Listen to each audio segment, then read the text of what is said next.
choice is Home Safe. You'll be hearing from them in a little bit.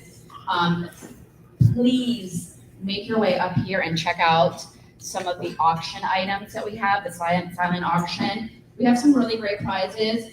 We have a $250 gift card to Avalon with this bottle of wine. And this wine, I can't remember the name of the producer, but he only does limited edition, so the bottle itself is worth $100. The other raffle is for Oceans 234, which is another $250 gift card and a bottle of wine. And then we have a foursome for Jonathan's Landing and a foursome for PGA National. So please come up here and keep in mind it's for charity. I wanted to just thank our diamond sponsors. We have Eden Marketing. Where are they at? Okay, I'll give it to them later. Ocean 34, they're not here. Our sponsors are not here yet. They're all playing. All right, I'll get those out later. Oh, State Farm. Okay. Thank you.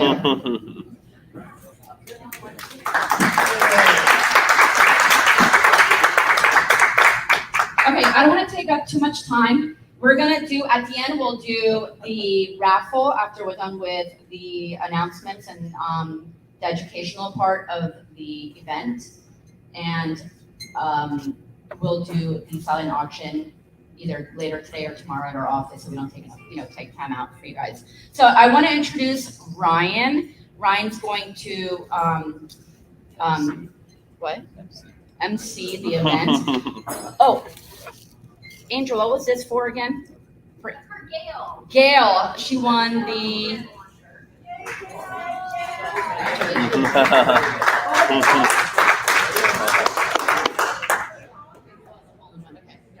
That was from PGA. Okay. Ryan. Oh, hold on. I want to say one thing. Also, one other quick announcement, housekeeping, really quick. There was a couple people out in that wanted to use credit card to pay for raffles or mulligans. So I have Tony Larson, Jordan from Ravish, he's not here yet. Chris Cole, and he's not here yet. Ryan Browner, Allison Goldberg, Gail, John Matijek, and Justin Testa. We have our credit card processing up in this table up here, so before you leave, don't forget to come by. Thank you. All right. Everyone, my name is Ryan. Good to see everyone. Do we have in all the final scores? Have you received all those yet? Angel, not yet? All right, because that person needs to see me for some Bitcoin Cash. And also some very exciting news. One of our favorite charities, Home Safe, officially started now accepting Bitcoin Cash for donations. So if you look here, round of applause. So Bitcoin, Home Safe, we've been working with them for a long time, and they do amazing work. I'll speak a little bit on one from my experience, and I'll let Matt, the CEO, speak as well. But they do amazing work for children that don't really have access to parents for whatever reason. And the facilities have come such an they reinvest constantly. And they're state-of-the-art facilities that I'm blown away with. We've been setting up each property, and Matt can go into detail with that. But Matt just got set up with about $60 worth of Bitcoin Cash, and we're going to see by the end of it how much you can have here. I want to make sure this also is on streaming online too, to see if we can get it filled up. Apart from the donations we'll make from this event too, but get him nice and welcome to the Bitcoin Cash family. So without further ado, Matt from Home Safe, come on up and tell us all about Home Safe. Appreciate it. Thank you, Ryan, and thank you, everyone. So, as Ryan said, I'm new to the Bitcoin thing, and it was buzzing here in my pocket. So, I want to say thank you, and thank you to Ryan. I got to say thank you to Ryan and Scott. These guys have been fantastic for us, and as Ryan said, we've invested quite a bit of money in all of our facilities. So, we're primarily located in Palm Beach County. And the facilities we've been building have been state of the art, and brilliant supply has come in, and all of the the infrastructure that we need, whether it's laundry for the kids, because our kids then it's just kind of touch button for them. That and all the hand cleaning supplies, all of our supplies that we need We've been taken care of by these guys, and these guys were there for us certainly during COVID when we couldn't get the supplies. They were the ones that kept us supplied with gloves and everything else. So we can't thank them enough for everything that they've done. And we're certainly thrilled to be here. We're back again this year as beneficiaries of the wonderful golf tournament that we have today. So thank you. So a little bit about our agency. Our mission is creating safer, more productive lives for infants, children, young adults, and families here in Palm Beach County. And so one of the ways we do that is we operate 4 specialized therapeutic residential facilities here in Palm Beach County. And to think about the kids that we're serving at the very top level are locked residential treatment facilities. In those facilities, kids go there, they can't leave, they get all their schooling, their medication, everything there. We operate 1 step down. So we get kids as they're stepping down from there. These kids have seen a significant amount of trauma in their lives. They've been removed from their families. They are in custody of the state. And wow, I just want to say thank you because my watch is buzzing. So I put it on quiet and everything. So, but it's ringing. So I really appreciate that. So these kids, seeing so much trauma, we get the kids for about 9 to 12 months, and we've got to break down the walls. We've got to get in there and deal with the trauma that they've experienced, but then house them in a facility that's kind of state of the art. And this is where, it was a game changer for us building all these brand new facilities. Every child has their own bedroom, their own bathroom, and their own air conditioning controls. So that really helps to take away some of the standard issues, that we're dealing with. And then that allows our therapists to get in there and work at the mental health issues that they're dealing with and the trauma, so that hopefully we can step them down to a lesser level of care. So we just signed the contract for our 4th and final facility. It's located in Boca Raton. So they're going to start construction on that in about 3 weeks. They're going to demolish 2 of the buildings down there, and then they'll put up a brand new 12-bedroom, 12-bathroom facility for the kids down there. So super excited about all of that. We also have an independent living facility called Pond Place. It's located right across the street from Palm Beach State College, about 1/8 of a mile from there. So any of the kids that age out of foster care, it can be Palm Beach County, Broward, anywhere in the state. If education is their key, what their focus is, they can come reside with us and stay there at a very, very reduced rent. It's about $300 a month. We actually charge them $475. So the other 75 is for electric, and the other 100 goes into an account for them, so that when they leave, we're planning from day one to make sure that we have a pot of money to help them transition to the next location where they're going to go. A couple areas where we may interact with any of you. We've got one program. It's a domestic violence program called Safety Net. We operated out of our Lake Worth campus. So if you know anybody that might be, unfortunately, dealing with any type of domestic violence issues, the families, what have you, you can refer them to us. Our services across the board are absolutely free of charge, but we'll work with all the victims of domestic violence. It's a wonderful program called Safety Net. Again, dealing with the traumas of family violence. Another area is called our Healthy Beginnings. There's a Healthy Beginnings system of care here in Palm Beach County. And what's unique about this is HomeSafe is the entry agency. So any child here in Palm Beach County, birth to age 5, if anybody feels like their child is not developing the way that they should be, they can reach out and they can contact us. And the ways that we get out and we screen and assess these families are, we have positions that are in all of the 8 maternity wards here in Palm Beach County on a daily basis. So we're seeing 98% of all the new births, screening, assessing those kids. So if you know anybody that's pregnant in Palm Beach County, going to be giving birth here anytime soon, or anybody in the past 10 years, they probably saw one of our staff members in the hospital. So we're screening, assessing kids, making sure they're not at risk of abuse or neglect or at risk of any type of developmental delays. And our point here is to really get at these kids early on so that we can change the trajectory of that child's life. If indeed they're showing some signs of autism or any types of issues like that, they're not developing the way they should be, they can call us. And again, those services are absolutely free and here in Palm Beach County. So, sorry if I wasn't talking loud enough. Sorry, I kind of got quiet on you.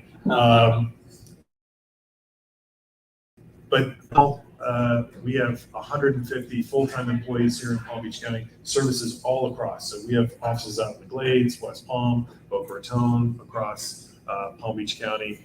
Again, thrilled to be here. I told you about the intersections of where we potentially may interact.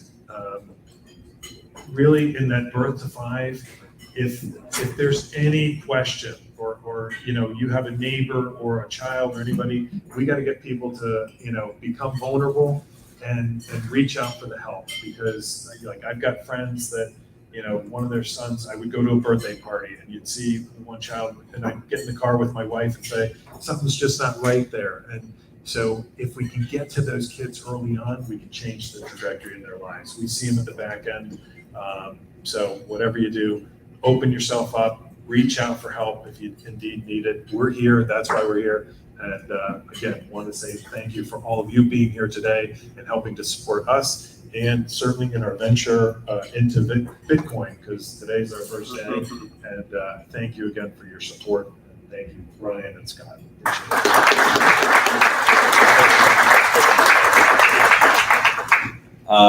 Matt, if you don't mind checking your bitcoin.com wallet. So we started with about $60. How did we do in our first little time here?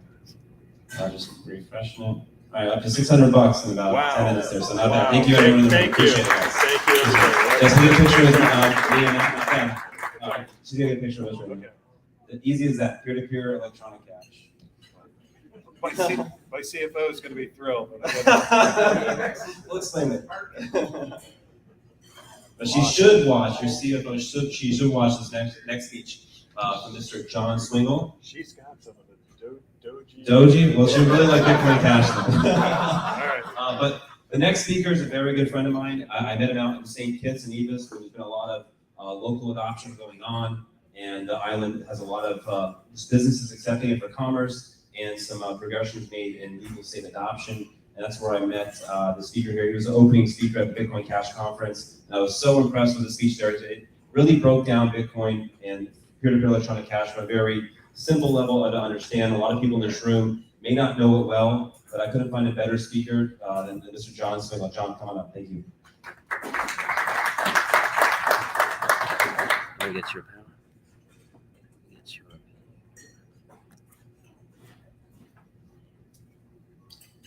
All right, so I'm going to be talking about the future of money. And specifically, what I wanted to do is talk about 2 possible candidates for the future of money. We've got, on the one hand, peer-to-peer electronic cash, as described in the Satoshi white paper.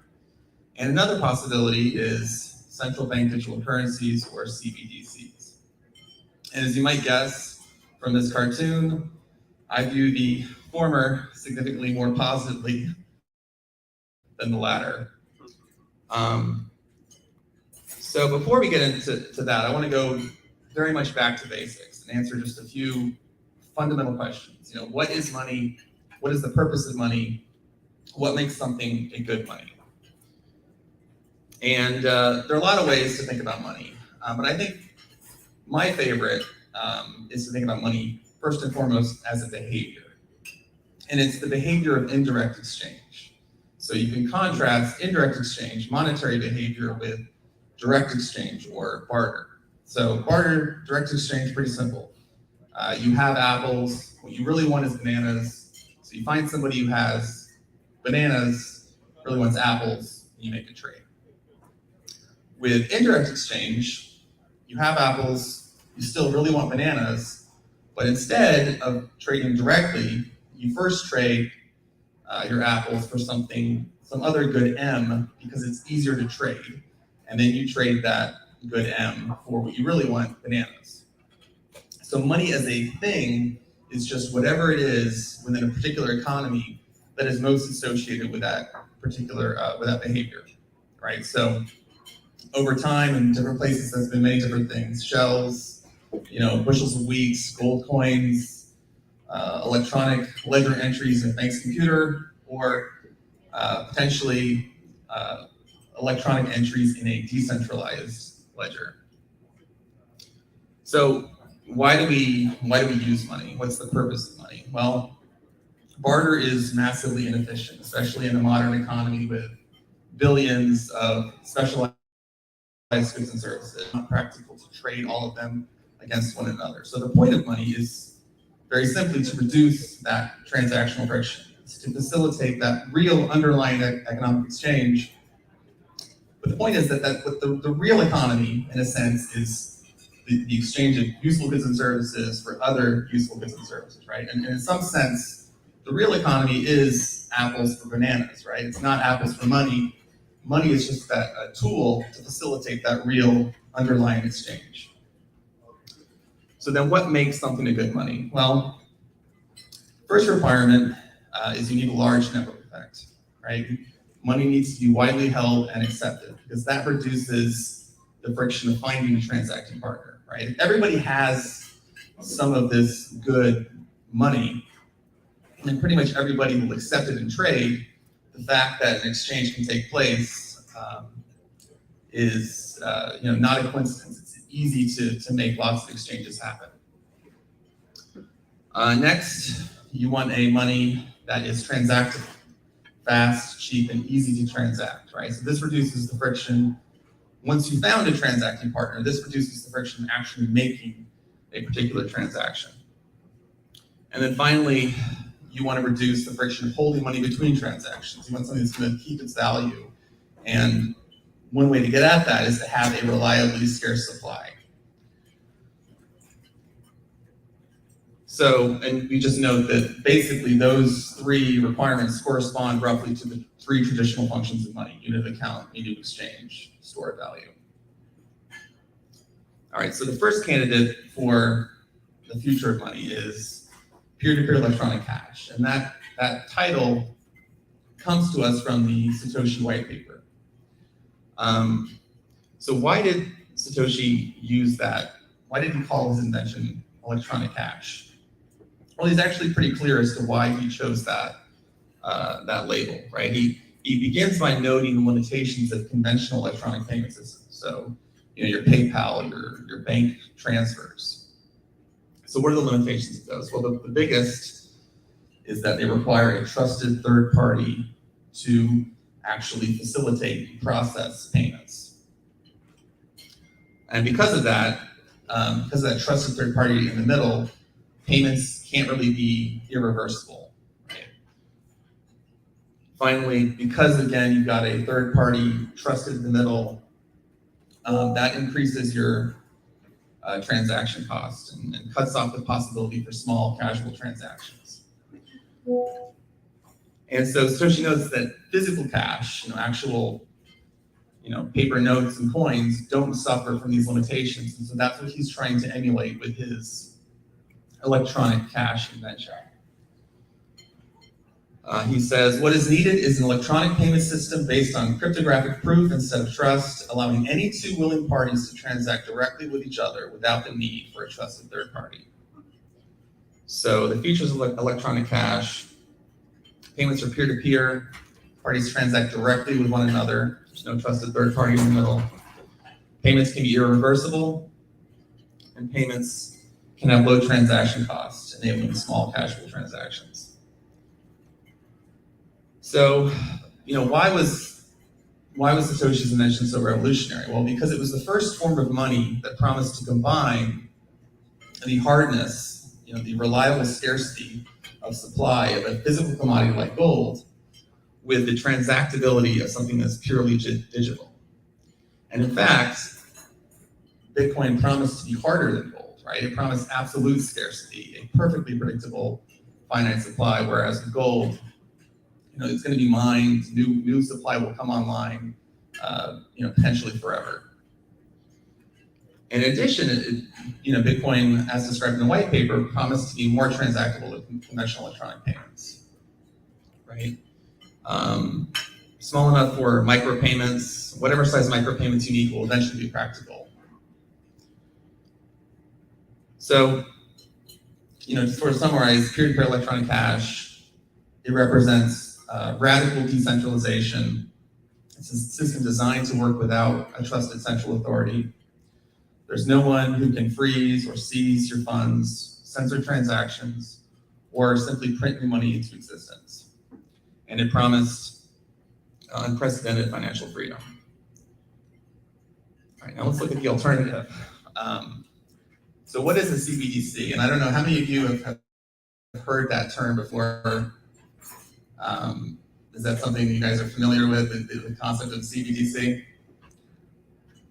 Some of you, yes, some of you know. Well, let's go to the authorities of the Federal Reserve. And this is how they define a CBDC. It's a digital form of central bank money that is widely available to the general public. While Americans have long held money predominantly in digital form, for example, in bank accounts, a CBDC would differ from existing digital money available to the general public because a CBDC would be a liability of the Federal Reserve, not of a commercial bank. All right, so you read that and that sounds kind of boring, right? Doesn't sound terribly radical. You think, instead of having an account with Bank of America or, Wells Fargo, who in turn has, electronic dollars on deposit with the Fed, individuals would now have the option to have an account directly with the Fed, with the central bank. And I think at first, there's some truth to that, right? It's in a way, it's not that radical. It's sort of almost a logical incremental step. But I think the problem is you start thinking about the long-term implications, right? Because at first, I'm sure when they roll out a CBDC, it will exist alongside physical cash. It will exist alongside conventional banking system. But over time, I would expect that the CBDC system would begin to crowd out those other alternatives, right? And in fact, I would argue that a CBDC is really the complete antithesis of peer-to-peer electronic cash. Right? Peer-to-peer electronic cash is sort of radical decentralization, whereas the CBDC is radical centralization. It is centralization taken to its logical extreme. And it will enable an unprecedented level of financial surveillance and control. So here is a quote from the general manager of the Bank for International Settlements, explaining how a CBDC would be different from cash. We don't know who's using a $100 bill today, and we don't know who's using a 1,000 peso bill today. The key difference with the CBDC is the central bank will have absolute control on the rules and regulations that will determine the use of that expression of central bank liability. And also we will have the technology to enforce that. Here is the IMF Deputy Managing Director. CBDC can allow government agencies and private sector players to program to create smart contracts to allow targeted policy functions. By programming CBDCs, those monies can be precisely targeted for what kind of people can own and for what kind of use this money can be utilized. All right, so what might that programmability and targeted policy function look like in practice? Well, here's some hypothetical scenarios, right? CBDC purchase denied. You have exceeded your 30-day quota of meat. Please select an alternative product from the plant-based section. Purchase denied. Your carbon footprint has exceeded your allotment of carbon credits. Your personal vehicle has been disabled. Please use public transportation until your allowance resets. Purchase denied. Your social credit score is below the 600 threshold. Concert tickets are a privilege only available to citizens with a score above 600. And you see those and you might think, well, that sounds kind of paranoid and crazy. That kind of thing would never fly in a free Western democratic nation. And I hope you're right, but I have to say, over the past few years, I've seen a lot of things happen in free Western democratic nations that I didn't think would ever be possible. Finally, on the subject of CBDCs, this is just a great video. This is the UK Prime Minister making some pretty positive comments about CBDCs, and then it's Russell Brand responding to those comments. Central bank digital currencies, CBDCs. Central bank digital currencies could be a digital version of money, a bit like a digital banknote. I like it, because we've got a broad concept of, what if this person's an idiot? which we think that they are. It's like a digital penny, your digital money box, your digital shithole that you live in. You will owe nothing. You will be happy. That could be used alongside physical notes and coins. For now, till we phase them out, if you start any little tracker protests, oh, where's my money gone? The digital piggy bank is frozen, I'm afraid. Start being a bit more. Most of the digital money people use daily today, it would be issued directly by a central bank, like the Bank of England in the UK. Sure, the central bank, nothing wrong with centralised authority, centralised power, globalist decrees coming down from on high, avoiding democracy. That's exactly what we want. Keep talking. And governments and central banks across the world are working together. Oh, really? They're working together? Well, that's just such great news. The IMF, the World Bank. What have you got the WEF and the WHO? What we need are unelected global bodies that have been able to co-opt political power, respond to financial power, and ignore and oppress ordinary people. Whether it's the recent medical emergency or the cost of living crisis, we're seeing the benefits all around us. I can't wait for your next policy. You're going to take our money now. This is great. Looking into what having a digital currency might mean in practice. I think I know what it means in practice. More power for you, no power for us. This includes issues that people care about, such as ensuring users' money would be safe and secure, that it could work with other ways to pay, would be energy efficient. It's not energy efficient. I'm saying, is it energy efficient? Is it energy efficient? I've got to make sure. Oh, a few other questions. You wouldn't use this ever, would you, to implement control or to advance social credit type systems or to shut down the bank accounts of people you disagree with or to surveil people and have a surveillance network that you've developed in conjunction with big tech and now a financial arm that you're developing so that you can lockstep together and gridlock us in a digital prison of surveillance tyranny? That's just off the top of my head. All right. So, not a terribly exciting vision for the future there. So just final thought, right? It's been said that all power tends to corrupt and absolute power corrupts absolutely. It's also been said that money is power. Well, if those things are true, I would suggest that the monopoly power over not just the issuance, but in the case of a CBDC, the use of money would come uncomfortably close to absolute power, and I believe that it would be absolutely corrupting. On the other hand, I see, Satoshi's invention of peer-to-peer electronic cash as sort of an attempt to destroy the one monetary reign of power and restore financial sovereignty and freedom. And I think that's a vision, a goal worth pursuing. So, thank you very much.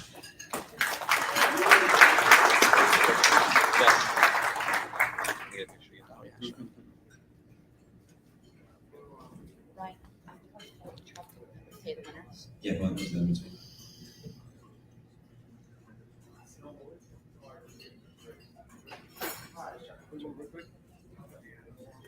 Rita, do you want to do? Yeah. Do raffles now, and then we got one more speech. Thank you so much. Yeah. All right, what do you got here, Maria? So we have the winners, and then we'll do the raffle. Okay, I'm going to interrupt the educational pieces to do the winners and do the raffle. So the winners of the golf, they're going to get The first. Sorry. Go ahead. First place gets $600 worth of Bitcoin cash. So that is Team Unisource, it looks like. Doug Ogden, Travis Brown, Adam, and TDA. So TDA. Tracker. So, congratulations. You're gonna get Bitcoin cash. Is it like? Electronically, Oh, yeah. You don't have to. So if you guys want to come over, one hands up, Yeah, I'll get you guys set up. Yeah, let's get And a a picture with our picture, first place group here. First place. Let me get hold these gentlemen. This is what you went. Yes, over here. Yeah.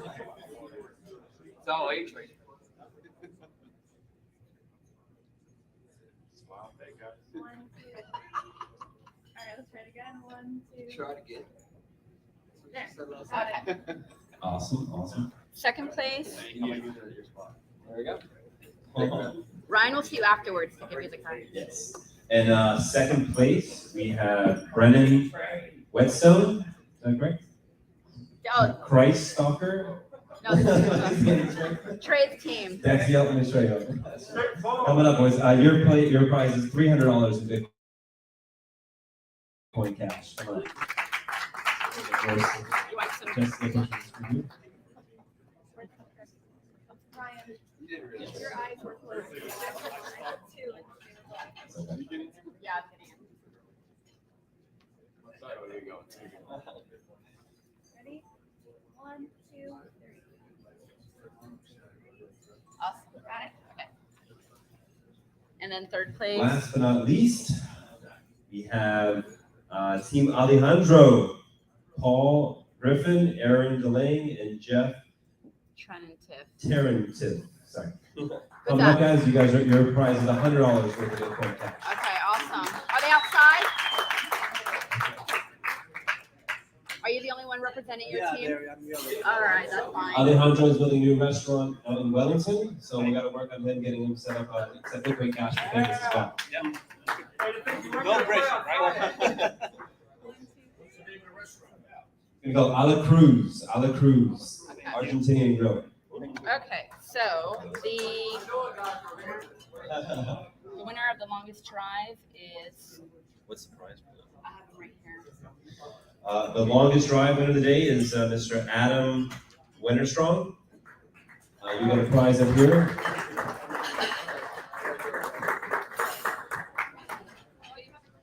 Congrats on it. Thank you. How long was There you it? go. I don't know. And closest to the hole is Closest to the hole, the one and only Ray and Nori. Congrats, brother. Come on up.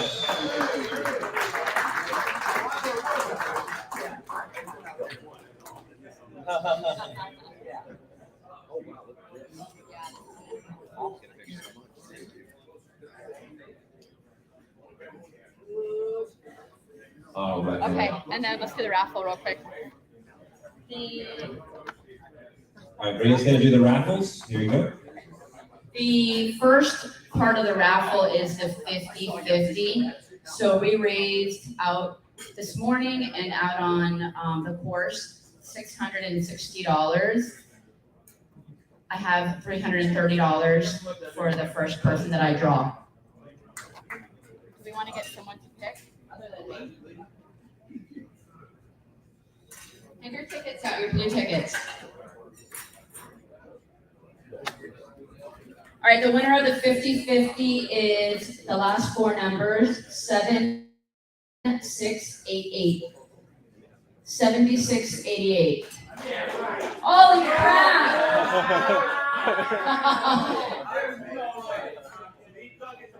He doesn't know.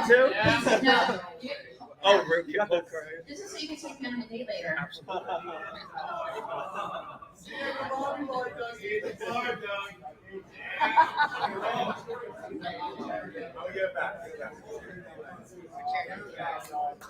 All right, so the full amount will go to home safe. Okay, and we have a couple more raffles here, so I need some help picking some numbers.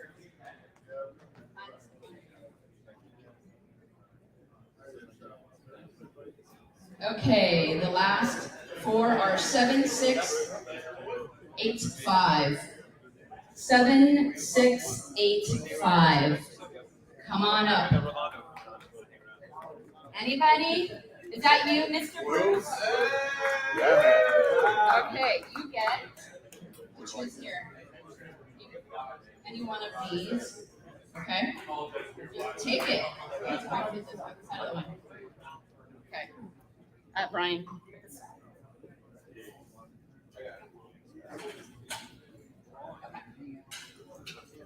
All right, second raffle, let's speed this up. Can I have your ticket, Bruce? Yeah. Here. 768. Okay, one more. You choose.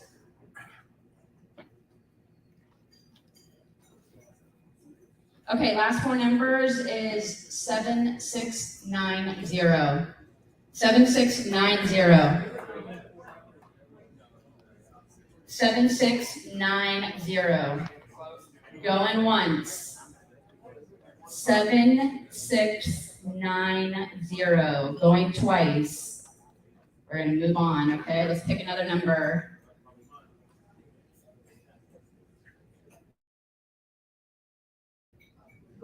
What about 7681? How about you?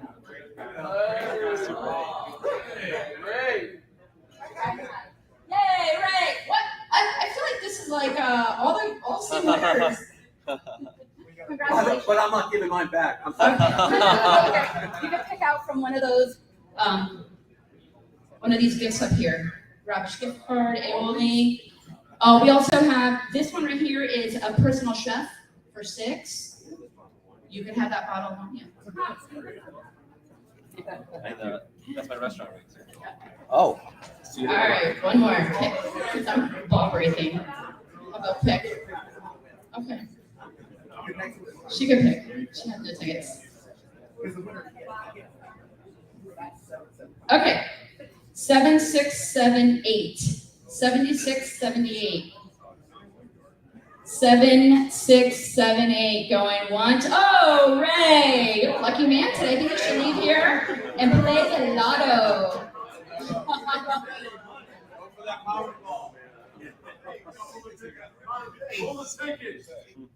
Hey, we beat the pro. What can I tell you? Pick a prize out. Okay. Well, John.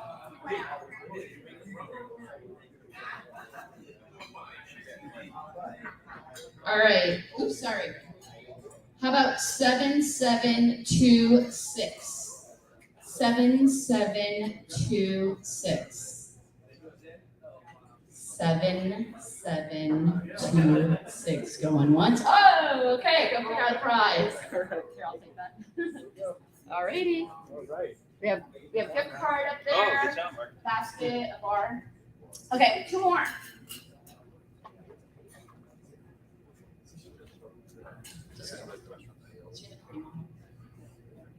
Seven, 672. 767. Come on up.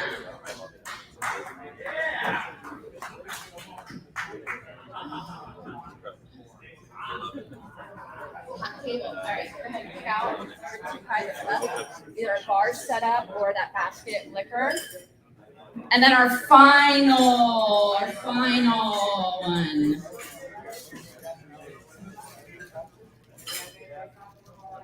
How about 7679 for our final basket? 76. Oh man, Ray, come on up. You picked the right numbers, brother. Hey, no, listen, seriously. Does somebody want this? I'm serious. We have a bar set up. What's the gift? What's the gift? It's the bar. It's a whole bar set. Oh, okay, so give this to someone. Okay. Give this to whoever wants. Thank you. We're going to continue on, but thank you everybody that donated to the raffle. Thank you, Doug, for giving the money back, for sending it to Help Save. Bar set up, whoever wants this. Thank you guys so much. I have a closing speech I want to make here, but before I get too much into it, I deeply want to thank everyone for coming out to this second golf tournament and just kind of entertaining the conversation that I've been obsessed with for over a decade with Bitcoin or peer-to-peer electronic cash. Because so many people just think it's this instrument where people make this life-changing money. And I think somebody missed that, but okay. There you go. But it's a lot more than that. I became attracted personally to Bitcoin during the financial crisis back in South Florida in 2008. I was like in college and I saw like all my family and friends losing their houses and all the money they ever worked for. And I was like, is this the way? Like, this is what you do, work your whole life, and then all gets taken away because of some kind of economic calamity. And it led me into something specifically called the Austrian School of Economics. And I'll talk briefly about it throughout my speech. And but the people that really made that money in cryptocurrency, the early adopters, a lot of them in this room, guys that have epic Bitcoin stories, you should definitely pick their ears. Tomorrow night, I'm going to throw a meetup or an after party if you really want to get deeper in these kind of conversations. But guys that literally, have done it's been the best performing asset class of the decade, and the people that really enjoy that whole ride were the people that were philosophically connected to the idea of what is money and what should we use as money, and challenging the concept of paper money and government money today. So with that said, I'm going to hop into my my little PowerPoint I put together. So let me start at the top here.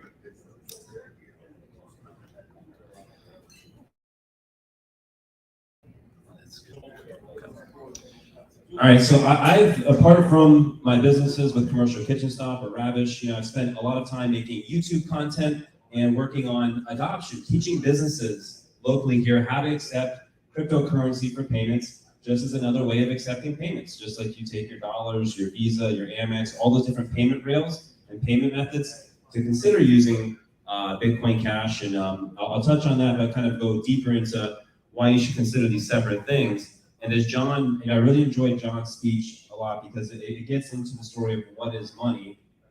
And this is a good representation here. There was a good book I read many years ago called The Theory of Money and Credit. And the thesis of the book was that money actually comes from the marketplace, not from governments. And money must have, everything actually in the world is trying to compete to be money, everything. Only certain things do it best. And those things are things that fall onto this kind of list. So is this money durable, transferable, fungible, recognizable? Does it have all these traits that make it good money? And is paper government money actually good money when you compare it to other assets like traditionally gold or Bitcoin or Bitcoin Cash? Which again, these are rabbit holes you got to go deeper through. This is just kind of a day to introduce it and better explain what cryptocurrency is, because again, it's not just a speculative asset that people buy Dogecoin in a bull market and hope to get rich. It's a lot deeper than that. So to me, what Bitcoin means or what it stands for is a lot of what John talked about, but for me, it's real freedom, real economic freedom. It allows me to send money to anyone, anywhere in the world for a fraction of a penny, and nobody can stop me. I can economically express myself in any way I see best fit, and no government has the power to stop me from doing that. Now, would a government ever do that? Well, we just saw recently, John mentioned that we've seen some things happen in Western society that you wouldn't expect, but just our neighbors to the north recently, the truckers were protesting their government. They did not like what their government was doing. So their government slapped them on the wrist and shut down their bank accounts. Why do we accept that? Isn't it our money? Shouldn't we have the ability to do what we want with our money? Or should we allow other people to control our bank accounts? With cryptocurrency, you have the ability to hold your money without any counterparty. You do not need an account. So whenever I hand out someone Bitcoin, I hand them an actual wallet, just like the very wallet you have in your pocket. That's what a Bitcoin wallet is, and the money lives inside there under your control. An account is something where someone else has the money in their control. And when you allow other people to hold your money, things like this happen. Things like this happen. Something else that really drew me to Bitcoin was the concept of inflation. We're dealing with a lot of it in our economy today, but just the idea on how it's coercive. The government is funding things without asking for you to pay them. They're not even having the dignity to go into your paycheck and say, hey, your taxes have gone up because the government is doing this. They actually instead increase the money supply and the price of things go up. And you just think it's that businessman trying to be greedy, raising prices, when actually the government is stealing your wealth from you to pay for things that you may not agree with. And furthermore, something that I thought was really interesting is not only is it resemble a tax, it impacts them too. It pushes you into higher income brackets. So you have less purchasing power, but you get taxed at a higher bracket. It's called bracket creep. So you have less purchasing power and you're taxed at a higher rate. And also something that's crazy, it's an inflation tax is clearly a tax without representation. And we fought a revolutionary war over taxation without representation. And it just goes to show how a modern society becomes complacent. And there's a quote I've been very attracted to. I'll play it for you actually. I don't go back, but it's civilizations are born stoic and they die Epicurean. And as I look at the latter, the state of our civilization today, I wonder where we really stand. We're allowing, we're not quite as stoic as we used to be, certainly. But it wasn't always this way. We did believe in sound money for a long time. If you actually take the Constitution, open up, and read Article 1, Section 8, Article 1, Section 8, you'll see that legal tender is gold and silver. That's what they deemed to be great money, and it was money for a long time. And after World War II, we actually were because we made gold the reserve currency, we got the ability to be the reserve currency of the world, where every country would trade with other countries in dollars because it was the strongest currency in the world. It essentially put the entire world on a gold standard. And this was for a short time. In 1971, foreign creditors became a little suspicious of the United States activity. The United States was funding proxy wars with the Soviet Union, and they were funding missions to the moon. So everyone that was holding all these dollars said, actually, I don't want that paper money. Can you send me the gold, please? I don't believe you actually have it. You're overextending yourself. So rather than delivering the gold, when dollars used to actually say this is redeemable in gold, our president went on television and said he's going to temporarily delink the dollar from gold. We're about 50 years later, and it's temporarily still going on. And if you look at the economic impacts of this temporary ban on money, it's caused a lot of skews. The dollar's actually lost over 95% of its purchasing power since it's been delinked from gold. And furthermore, people talk about things. I always like this representation that actual physical coins used to be made of 90% silver. And in 1964, the minimum wage was $1.25. If you take those 5 coins today and melt them down, they're actually worth $23. So minimum wage is actually $23 in real purchasing power based on a commodity-backed currency. And so I always say you don't need to fix the law, you need to fix the money.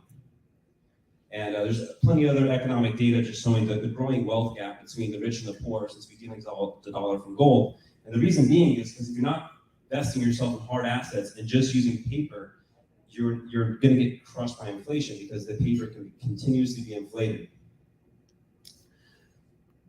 So I showed you this point earlier. And this is nothing new, actually. So where nations are born stoic and die Epicurean, the term debasing a currency actually is an old term. The Roman Empire would do the same thing to expand itself.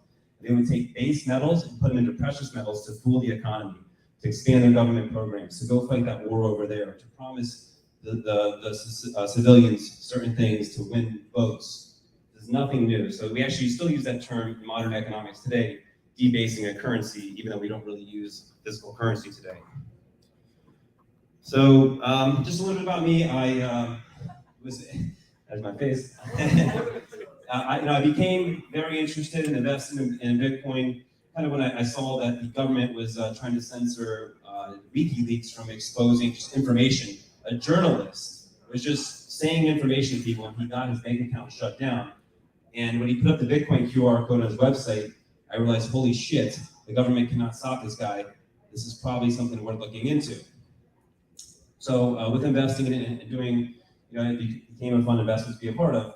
But also I felt in 2019 to actually get out there and speak with my voice and try to do more than just investing in it and caring about my own, but get out there, spreading the message and holding events like this, which I'm so grateful all of you guys come to and support us.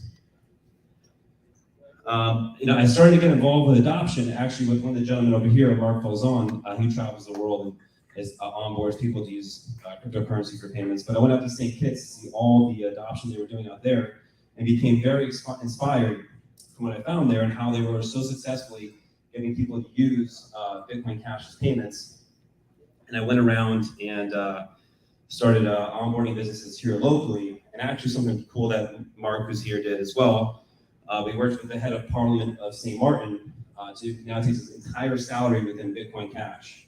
And a lot of islands are using it. And we actually, our business, we're actually selling a lot of goods and services out to the islands. And it's a much more efficient payment rail to use than dollars. And actually, I just want to double check to make sure he's here. Rolando actually wants to join us and say a quick hello. He's in St. Martin. He was supposed to be here today, has some issues with immigration, but I'm going to bring on Rolando right now. Rolando, you there, bud? Yeah, hey man, how you doing, Ryan? Rolando, doing great, brother. Say hello to all us Floridians out here. Let me try to get you on the screen. David, I probably need your help here, brother, when you get a chance, but good to see you, Rolando. How's everything in beautiful St. Martin? Very good. Man, I really wish I could have made it. As you know, unfortunately, we had some complications with travel, so I didn't get to join you all. But always happy to see, what you're doing and what others are doing to kind of bring awareness to this awesome medium, Bitcoin Cash, but also even, having it contribute to charity even better. So happy that at least I can spend a few minutes with you all and talk a little bit. Awesome, awesome. So Rolando, I wanted to ask you and kind of let the room know, as people that don't use crypto daily and just may not have the understanding of it, what made you to embolden yourself to become the first human in history to take his entire salary in Bitcoin as an elected official? Yeah. Well, it has a lot to do with my country, and it's something that maybe in the United States you might not see it as much, but in the Latin America and the Caribbean, we have real big problems with being able to share money peer to peer. Things that you all have like Zelle and Cash App and PayPal that you use every day, that most people, rightfully so, in the U.S. would take for granted. That's very limited for the millions of people within the Caribbean and Latin America. So we have to rely on banking. We use things like Western Union. People, if they want to send money to a family member in Jamaica or Haiti or another country, they have to stand up in line for hours just to send money.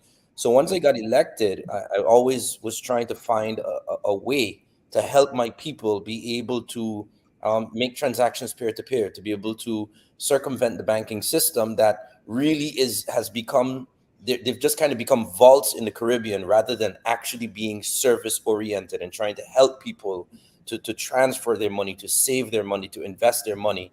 I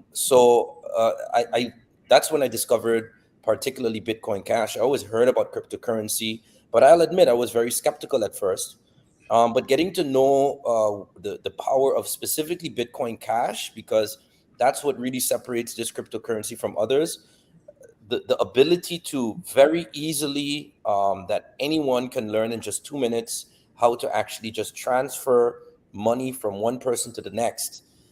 It was mind-blowing to me that it was that simple.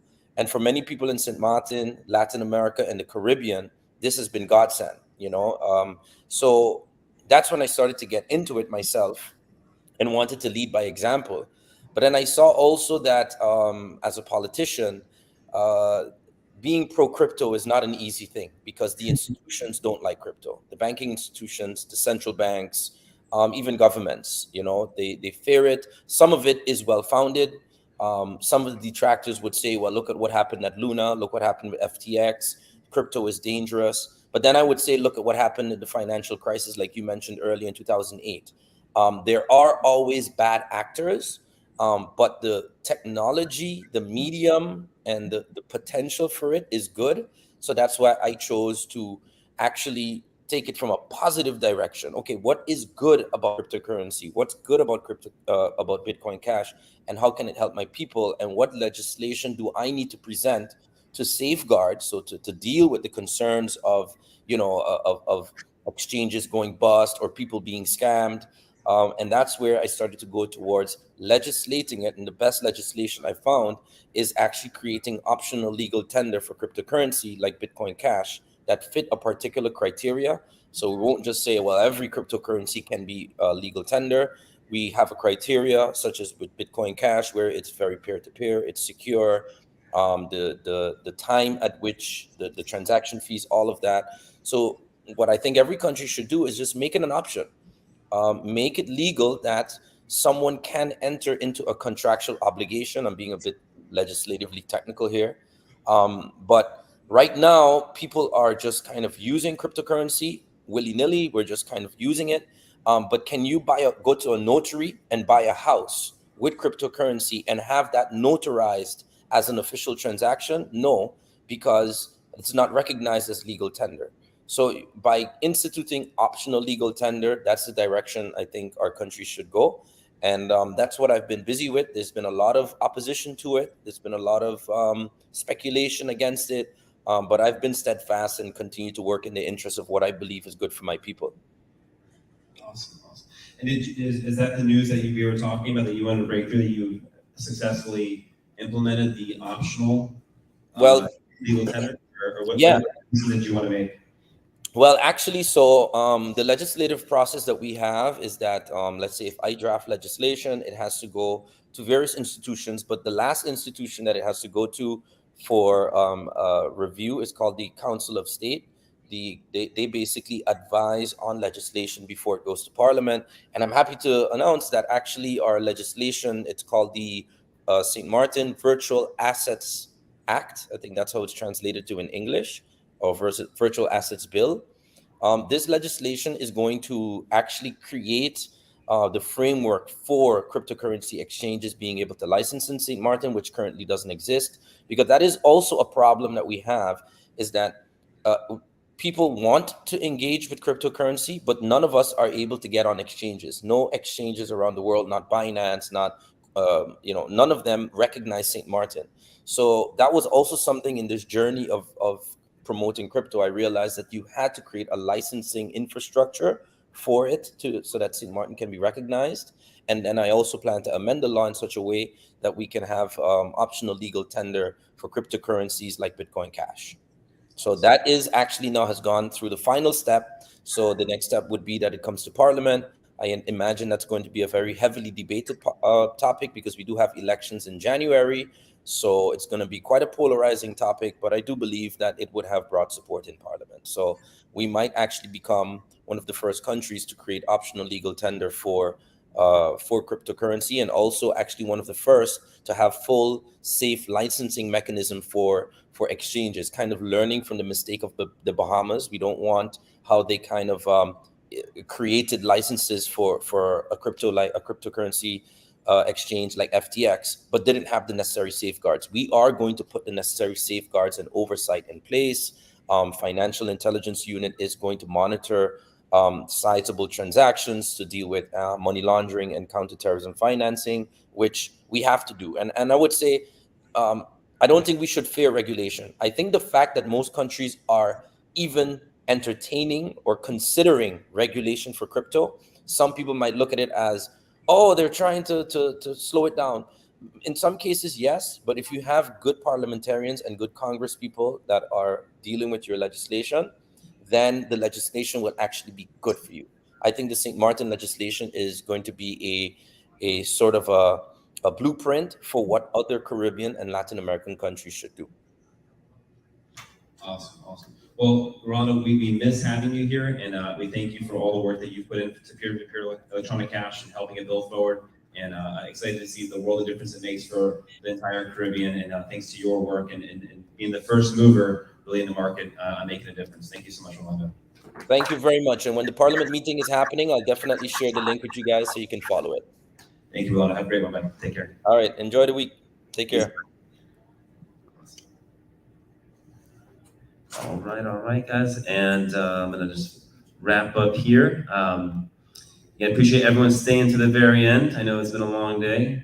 But yeah, just finishing just briefly with some of the work I've been doing here in terms of merchant onboarding, and just kind of want to extend the olive branch to the business owners in the room. If you know anyone else that wants to learn how to accept cryptocurrency for your business, please feel free to reach out. I'm going to go to the slide here with all my contact information, but feel free to reach out, learn more, get educated. I'm not saying go all in on it. I'm not saying even just accept it and maybe sell it for dollars, or just learn what it is, because like John talked about earlier, there's some interesting things going on that we need to be careful of that can really inhibit your economic ability to express yourself. So I don't look at crypto as like this way to just get rich. I look at it as a way to protect me and my family from, like my family fled from Cuba because same things, they had assets seized, they lost their property, they lost their bank accounts, they lost everything. With Bitcoin Cash, they can't do it, it's mine. So wrapping up today, if you go to map.bitcoin.com, you can see all the local businesses that have been adopted. Mark came down and helped a lot of them, and a lot of people in this room have helped with it. So feel free to go to map.bitcoin.com and find support any local crypto accepting businesses by you. And just kind of lastly summarize, why did I do this? Like I said, I really felt drawn to it with the economic crisis. back in 2008, and it's something I literally can't get out of my head and really find, really much better to do with my life than try to build more economic freedom for more people around the world. So it's one of the most meaningful things that I try to spend my time on. And tomorrow night, if you want to learn more, at Ravish Off Ocean, we're going to host a little dinner for the people that have flew in from all over. We have people that are here from Seattle, Chicago, to New Hampshire, all over, guys. Feel free to come out and join us tomorrow night at Ravish. It's going to start at 6 o'clock. Feel free to come spend your Bitcoin Cash and have a nice meal and kind of network with more people and have more in-depth conversations. And if you want to find me anywhere, you can follow me on YouTube. I make weekly or monthly content. And if you have any questions, feel free to catch me or John after. If you want to ask now anything that that sounds interesting or you guys may want to learn more about, feel free to reach out to me. So, guys, thank you so much for everything. I appreciate all the support. You guys are the best.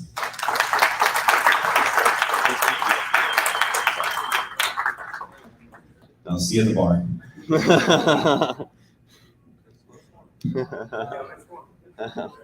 Going to lobby bar for one.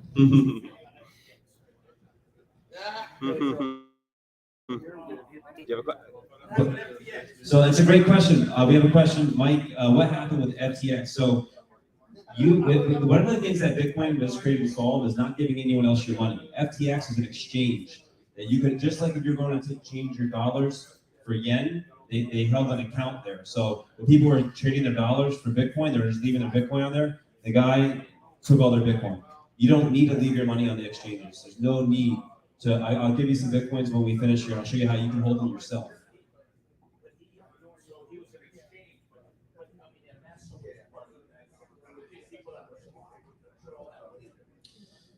Yeah, I mean, the big people that were smarter, he really ran a pretty big scam. What he did, he was investing into all the arenas and all this. Like, he really, every, YouTube influencer was sponsored by him. It's pretty incredible with how far he went with taking everyone's money to pump his exchange.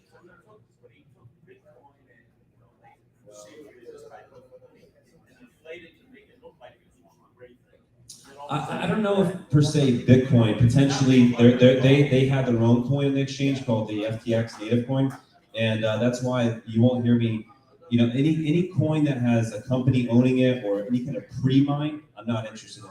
If it has a Genesis block and every miner had to earn it, interestingly, it's probably a very solid project. You don't want to get into any speculative assets, any coin that any one person created, and they have a bag of it they're waiting to dump on you. Where Bitcoin, the first coin that was ever mined, came into creation, was validated and paid to a miner. That's an honest system. No, he's just like any bad custodian. There's been banks throughout the history of time that have taken all your money. It's just another sad story, and unfortunately, it leads this bad persona towards crypto because he was doing it with crypto and not with dollars. Of course. Probably set us back a couple of years.